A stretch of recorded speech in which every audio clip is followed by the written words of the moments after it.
মুসলমানের মেয়ে সে কাঁদছে আপোষ নয়নে।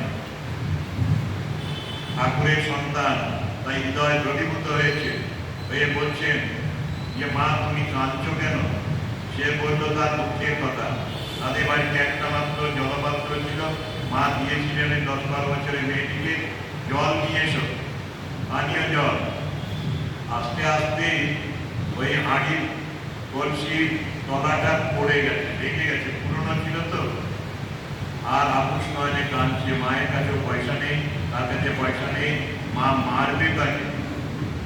সব শুনে সন্ন্যাসীর কাছে 4 আনা পয়সা ছিল, উনি 1 আনা দিয়ে একটা কলসি কিনলেন, ওকে দিলেন, ওর মুখে হাসি ফুটলো। এরপরে আরো 15-20টা বাচ্চা এলো।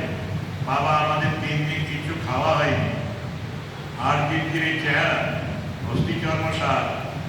এদের দেখে উনি ওই বাকি পয়সা দিয়ে 3 আনা মুড়ি মটকি কিনলেন। ওরা হাসতে হাসতে চলে গেল। এর থেকে সূত্রপাত হলো বিরাট মুর্শিদাবাদ রিলিফ সারগাছি আশ্রম ক্রমশ হল। স্বামীজি সেই সময় তাকে চিঠি দিলেন, ওয়া বাহাদুর, গুরুজি কি ফতে, এই তো চাই, পড়েছ শাস্ত্রে, পিতৃদেব ভব, মাতৃদেব ভব, অতিথিদেব ভব, আচার্য দেব ভব, আমি আরো বলি দরিদ্র দেব ভব, মূর্খ দেব ভব। তোমরা যারা পড়নি অখণ্ডানন্দজি, বড় জীবনী পাবে, লাইব্রেরিতে পাবে, আমাদের এখানে কিনতে হবে না, করে সেই চ্যাপ্টারটা পড়ে নিও। কি অদ্ভুত কাজ করেছে সাহেব, লেভিন সাহেব দেখে মুগ্ধ হয়েছে। এসে বলেছে মহারাজ রিলিফের জন্য যা দরকার আমি দেব, চাল ইত্যাদি। তিনি নিজে বসে বসে চাল বন্টন করতেন। এক এক পরিবারে এক একজনের জন্য এতটা চাল, 4 জন থাকলে এতটুকু চাল পাবে 1 সপ্তাহের জন্য। অন্তত অন্যের ব্যবস্থা হয়ে করে দিলেন তিনি। সবই ঠাকুরের ইচ্ছা। ঠাকুর তাকে যন্ত্রবৎ চালনা করলেন, যেমন সেইভাবেই তিনি কাজ করলেন। বলছিলাম বিশ্ব প্রকৃতিতে তিনি আছেন, মাটির প্রতিমা বা পাথরের প্রতিমাতে তিনি আছেন, আর রক্ত মাংসের মানুষের মধ্যে আছেন। শ্রীরামকৃষ্ণ একদিন বলছেন, আমি আগে চোখ বন্ধ করে ধ্যান করতাম। আমরা যেমন হৃদয় পদ্মে গুরুকে আর ইষ্ট দেবতাকে ধ্যান করি, আমার একবার মনে হলো এইরকম করলে, অর্থাৎ চোখ বন্ধ করলে তিনি আছেন হৃদয়ে, আর চোখ খুললে তিনি নেই, এরকম করলে দেখতে গিয়ে দেখলাম, চোখ খুলে দেখলাম তিনি সব কিছু হয়েছে। মানুষ, জীবজন্তু, গাছপালা, চোখে যা দেখি তাই। বেদের কথা বললেন, উপনিষদের ঋষিরা বলছেন, তম স্ত্রী, তম কুমারসী, তম কুমার, উতবা কুমারী, তম জীর্ণদণ্ডে নমঞ্চসী, তম জাত ভবসী বিশ্বত। সেই যে পরব্রহ্ম পরমেশ্বর, তিনি নারী শরীরে আছেন, তিনি পুরুষ শরীরে আছেন, তিনি কুমারদের ভেতরে আছেন, তিনি কুমারীদের মধ্যে আছেন। বৃদ্ধ বৃদ্ধা প্রতিবন্ধী যারা লাঠি নিয়ে হাঁটছেন রাস্তা দিয়ে, তাদের মধ্যে তিনি আছেন। চোখ মেলে যা কিছু দেখছ সব তিনি। একজন সন্ন্যাসী ছিলেন স্বামী অশেষানন্দজি, মায়ের সন্তান, আমেরিকায় শেষে পোকল্যান্ডে ছিলেন। তিনি তার সহকর্মী শান্তরূপানন্দজি আমাদের পরিচিত, তাকে বললেন, বিশ্বনাথ, তার ডাক নাম ছিল বিশ্বনাথ, তুমি দেখছো জানলা দিয়ে, দেখো ওই গাছটার উপরে ঠাকুর আছে, ওই পাখি দেখছো তুমি, আমি দেখছি ঠাকুরের মূর্তি, ফুলের মধ্যে তিনি বসে আছেন, যেদিকে চোখ ফেলছি সেদিকেই তিনি। আমরা বৈষ্ণব শাস্ত্রে পাই, যত্র যত্র নেত্র পড়ে তত্র তত্র কৃষ্ণ স্ফুরে। শ্রীরামকৃষ্ণ নিজে আরেকদিন তার সৎপ্রসঙ্গ করতে করতে বলছেন, বর্ষাকাল, তার জাম গাছের নিচ দিয়ে যাচ্ছেন, বলছেন জানো এইরকম একদিন একটা গাছের নিচ দিয়ে অর্জুন আর কৃষ্ণ যাচ্ছিলেন। যেতে যেতে অর্জুনকে বললেন, অর্জুন উপরের দিকে চেয়ে দেখো তো কি দেখছো? দেখছি থলো থলো জাম ফলে আছে, কালো কালো জাম। অর্জুনকে তিনি দিব্য চক্ষু দিলেন, দিয়ে বলেন এবারে দেখো তো অর্জুন। তখন অর্জুন দেখছেন বালো গোপালের মতো কৃষ্ণ মূর্তি ছোট ছোট। সত্যি যেদিকে চাই সেদিকেই তিনি। আমাদের দৃষ্টি মলিন, আমরাও কিন্তু সবাই ছিলাম। আমাদের স্বামীজি বিদেশে গিয়ে বললেন, call a man sinner. Ye sinners, you are the children of immortal bliss. তোমরা ঈশ্বরের সন্তান, অমৃতের সন্তান। আমাদের পাপীকে বলে, পাপীকে পাপী বলা মহাপাপ। কেন? বেদে আছে, বেদের অঙ্গ হচ্ছে উপনিষদ। শ্বেতাশ্বতর উপনিষদে আছে পরমেশ্বর পরমাত্মা হিরণ্যগর্ভ অর্থাৎ সমষ্টি সূক্ষ্ম শরীর রূপে নিজেকে প্রকাশ করেছিলেন। তারপরে তিনি বিরাট অর্থাৎ সমষ্টি স্থূল শরীর, গ্রস ওয়ার্ল্ড ইউনিভার্স, এই রূপে তিনি নিজেকে প্রকাশ করলেন। তারপরে তিনি মনুষ্যাদির শিশু রূপে জন্মগ্রহণ করেছিলেন এবং করবেন। আগেও যত শিশু মাতৃগর্ভ থেকে ভূমিষ্ঠ হয়েছে তখন সে ঈশ্বর ছিল। এবং ওই তারপরে যারা মানুষ আজকেও শিশু হচ্ছে, হসপিটালগুলোতে জন্ম হয়েছে, সকালবেলায় বা এক্ষুনি যার জন্ম হবে সে হচ্ছে ওই পরব্রহ্ম পরমেশ্বরেরই লিভিং ম্যানিফেস্টেশন, জ্ঞান্ত প্রকাশ। মাতৃগর্ভেও শিশুগুলো ঈশ্বর, ঈশ্বরই আছে। তারপরে আমরা গাইড করতে পারি না, ধুলোবালি মেখে ফেলে, তখন তারা অন্যরকমের হয়ে যায়। আমাদের যে অবস্থা, অহংকার অভিমান করে, পরনিন্দা পরচর্চা করে জীবন কাটাই আমরা, বড় দুঃখের। কিন্তু আমরা সবাই ছিলাম ঈশ্বর, পরমেশ্বর পরমাত্মায় জীবে জীবে অধিষ্ঠান করছেন। শ্রীরামকৃষ্ণ মহিমাতে আছে, অক্ষয় সেন বলছেন ভক্ত হিসেবে পাঠককে বলছেন, শোনো পাঠক, ঠাকুর বলতেন এটা অনন্ত সমুদ্র, অনন্ত জলরাশি, সেখানে কুম্ভকার কতগুলো ঘট তৈরি করে ফেলে দিয়েছে। ঘটের ভেতরে জল, বাইরে জল। ওই যে ঘটটা হলো জীব শরীর, আর ঘটের ভেতরে জলটা জীবাত্মা। জীবাত্মা এরকম অনেক ঘট, পেছনে অনেক জীব, কিন্তু ভেতরে সবার সচ্চিদানন্দ ব্রহ্মই আছে। বড় জল সেটি বিরাট ব্রহ্ম, আর ছোট জল ছোট ব্রহ্ম। জীবে জীবে তিনি অধিষ্ঠান করছেন। সেই জন্যই বলে পিতৃদেব ভব, পিতার মধ্যে দেবতাকে দেখো, মাতার মধ্যে দেখো, ওই মাস্টারমশাইদের মধ্যে দেখো, ওই অতিথি অভ্যাগতদের দেখো, ভিক্ষুকদের দেখো, দেবতা রূপে তারা দেবতা। বলছিলাম এই শিশু ঈশ্বর, তিনি জন্মাচ্ছেন। আমরা শিশুদের পালন করতে পারি না, কেন? পৃথিবীতে সব থেকে কঠিনতম কাজ হলো to bring up a child, একটা শিশুকে বড় করা, মানুষের মতো মানুষ করা।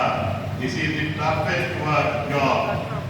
আমরা ভাবি একটা মন্দির তৈরি করা আমাদের বড় কাজ, একটা রাস্তা তৈরি করা বড় কাজ, একটা বড় হল তৈরি করা, অডিটোরিয়াম তৈরি করা বড় কাজ।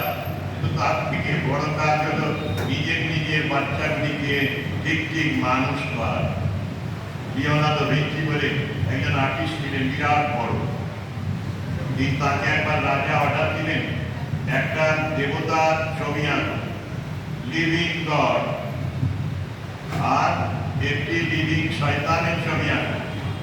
তিনি ঘুরতে লাগলেন, একদিন একটু চার্চে গিয়ে দেখলেন এটি ছোট্ট শিশু, সে যিশু খ্রিস্টের ছবির দিকে তাকিয়ে প্রার্থনা করছে অন্যদের মতো, বড় জোরে যেন প্রার্থনা করছে, হাত তুলে, আর তার দুচোখ বেয়ে অশ্রু নেমে আসছে, চোখে জল। লিওনার্দোর মনে হলো এটি রাজার প্রার্থিত ঈশ্বরের রূপ। তিনি চট করে ছবি আঁকলেন, সুন্দর ছবি হলো, কিন্তু দুটো ছবি একসাথে দিতে হবে। দ্বিতীয় ছবিটা আঁকতে তার আরো 15-16 বছর লেগে গেল। একদিন রাস্তা দিয়ে যেতে যেতে দেখলেন একটা নর্দমার ধারে একটা যুবক শুয়ে আছে, কাদা ময়লা মাথা, কেউ সদ্য তাকে নর্দমা থেকে তুলে ফেলেছে। সে মদ খেয়েছে, নেশাগ্রস্ত, নেশার করে হাঁটতে হাঁটতে ট্রেনে পড়ে গেছিল। তারপরে কিছু পথচারী মানুষ তাকে উদ্ধার করে রাস্তার ধারে রেখেছে।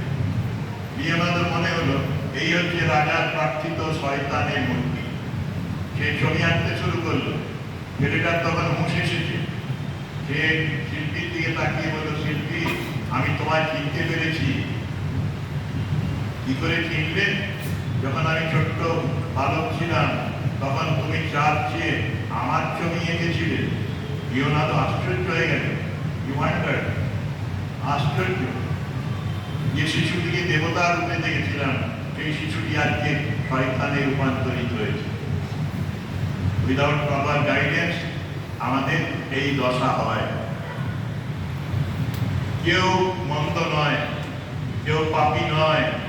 সেজন্য স্বামী বিবেকানন্দ বলছেন, ধর্ম এমন হবে অন্তরের দেবত্বকে বিকশিত করবে।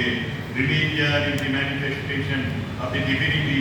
অলরেডি বলেছিলাম সেদিন আমার রূপ ছিল দেবতার রূপ, ব্রহ্মই, এছাড়া আর কিচ্ছু নয়। কিন্তু ব্রহ্ম ধুলোবালি মাখলেন যেন স্বেচ্ছায়, আর ওই শয়তানের রূপ নিলেন। খবরের কাগজগুলো পড়লে বোঝা যায় কত শয়তান। মালদায় আমি ছিলাম 7 বছর, সেই সময় ভদ্রলোক এলেন গাজল থেকে। সেই গাজলের ভদ্রলোক একটা প্রশ্ন করলেন, মহারাজ আজকে খুব কঠিন প্রশ্ন করব। আমি একটা পুজোর দিন পুজো করেছি, কি কঠিন প্রশ্ন করবেন, একটু সোজা করুন না। না, জব্দ করে দেবো আপনাকে। আমি বলে বলুন, চেষ্টা করবো। তখন বললেন, মহারাজ মহিষাসুর কি মরেনি এখনো? আপনারা মহিষাসুর মূর্তি করে মহিষাসুরকে মা ত্রিশূল দিয়ে বিদ্ধ করছেন, সিংহ তার রক্তপান করছে, এই মূর্তি করেছেন। মহিষাসুরটা কি মরেনি গো? আমি বললাম, মরেছিল সেই মহিষাসুরটা। তারপরে ওই ঈশ্বরী আবার মহিষাসুর রূপে প্রকটিত হয়েছে সমাজে। এখনো প্রচুর শয়তানি চলছে। সেই শয়তানদের মারবার জন্যে আমরা মায়ের আরাধনা করি, আর বলি, মা ওই সমাজের বুকে যারা দাপিয়ে বেড়াচ্ছে যে শয়তানগুলো, আমরা পারবো না তাদের বধ করতে। তুমি যদি কৃপা করো, তাহলে কৃপা করে তাদের সেই শত্রুতা নাশ করো। যদা যদা ই ধর্মস্য গ্লানির্ভবতি ভারত অভ্যুত্থানমধর্মস্য তদাত্মাनं সৃজাম্যহম পরিত্রাণায় সাধুনাং বিনাশায় চ দুষ্কৃতাং ধর্ম সংস্থাপনার্থায় সম্ভবামি যুগে যুগে। ওই যে ঈশ্বর থেকে আবার পাপী, অত্যাচারী হওয়া এবং অত্যাচার করা, সেই অবস্থা থেকে রক্ষা করার জন্যে অবতারকে বারবার আসতে হয়। স্বামী ব্রহ্মানন্দজি একবার বলেছিলেন সাউথ ইন্ডিয়াতে, তাকে কিছু বলতে বলা হলে বলেন, জানো ধর্ম হচ্ছে 2টি লাইনে বা একটা লাইনে বলা যায়। আচার্য বলেছেন, শ্লোকার্থেন প্রভুস্বামী যদুক্তম গ্রন্থ কোটিভি ব্রহ্ম সত্যম জগন মিথ্যা জীব ব্রহ্মৈব না পরম। এর মানে কি, একটা শ্লোকের অর্ধেকে, শ্লোক হবে 2 লাইন, আর অর্ধেক মানে 1 লাইনে আমি তোমাদের বলবো ধর্মের সার, যার কোটি কোটি গ্রন্থ করে লেখা হয়েছে। অনেক বই মিলিয়ে যেন সেটাই বলা হয়েছে, কিন্তু ওটা বলা যায় 1 লাইন, কি ব্রহ্ম সত্য জগৎ মিথ্যা জীব ব্রহ্মৈব না পরম। শ্রীরামকৃষ্ণের উপদেশ স্বামী ব্রহ্মানন্দ সংকলিত ছোট একটি বই আছে। সেখানে একটা চ্যাপ্টারে আছে যে আমার গুরুদেবকে, ঠাকুরকে এক ভক্ত এসে বললেন, এক কথায় আমাকে জ্ঞান দিতে হবে। উনি বলেন, ঈশ্বর সত্য আর বাকি সব অনিত্য। ঈশ্বরই বস্তু, বাকি সব অনিত্য, এইটি ধারণা করো। উনি বলেন, তারপরে সেদিন ঠাকুর আর কোনো কথাই বললেন না। এটি সার। আর ওখানে কি বলেছে, সাথে আরেকটা কথা বলেছে শঙ্কর, আচার্য শঙ্কর, জীব ব্রহ্মৈব না পরম। এই যে জীবাত্মা বলছিলাম, জীব, আমরা সবাই ইন্ডিভিজুয়াল, আমরা সবাই ব্রহ্ম ছাড়া কিছুই নই। অজ্ঞতার কারণে আমরা একে অপরের দোষ দেখি, বলি এই লোকটা খারাপ, এই লোকটা কিছু জানে না, এই লোকটা কিছু করেনি সারা জীবন, ফাঁকি মেরেছে, অলস। এরকম ভাবে আমরা মানুষকে অবজ্ঞা করেছি। সেই মানুষ কিন্তু ব্রহ্ম ভিন্ন আর কিছু নয়। আমার দৃষ্টিটা ভুল, রং কনসেপশন, ধারণার ভুল। আমার চোখটা পরিষ্কার নয়। জ্ঞান নেত্র উন্মিলিত হলে আমরা মানুষের মধ্যে শিবকে বা নারায়ণকে বা ব্রহ্মকে দর্শন করি। ভেদ দর্শন হল অজ্ঞান। অবেদ দর্শন হলো জ্ঞান। বেদ মানে কি? আমরা আলাদা আলাদা, আমার ঐশ্বর্য বেশি, আমার বিদ্যা বেশি, আমার টাকা বেশি, আমি ভালো বক্তৃতা দিতে পারি, আমি ভালো লিখতে পারি, এইগুলি হচ্ছে বেদ দর্শন। আর সে বেটা কিচ্ছু জানে না, সে তো গায়ের ছেলে, মূর্খ। কিন্তু গায়ের ছেলেরা যে ভালো কাজ করতে পারে কে জানে? আমি গ্রামের মানুষের সাথে মিশি, 12টা গ্রামের মেয়ে ট্রাইবেল, মুর্মু, বাউরি, ওরা কিছু না বলতেই বলতে শুরু করলো, বাবা রামকৃষ্ণ মন্ত্র নিয়েছি, খুব শান্তি পাচ্ছি। 1 বছর হলো মন্ত্র নেওয়া, 1 বছরে খুব শান্তি পাচ্ছে। কি করে বুঝলেন? বলে, জানো বাবা, বাড়ির অনেক সাথে বোধ হয় বাকি সমস্যাগুলো মিটে যাবে। আরো কি হয় জানো বাবা? ওরা এরকমই কথা বলে, কালো কালো রং গায়ে, এবং লেখাপড়া জানে না। একজন 4, একজন 6, একজন 7, বাকি 9 জন একেবারেই লেখাপড়াই করে।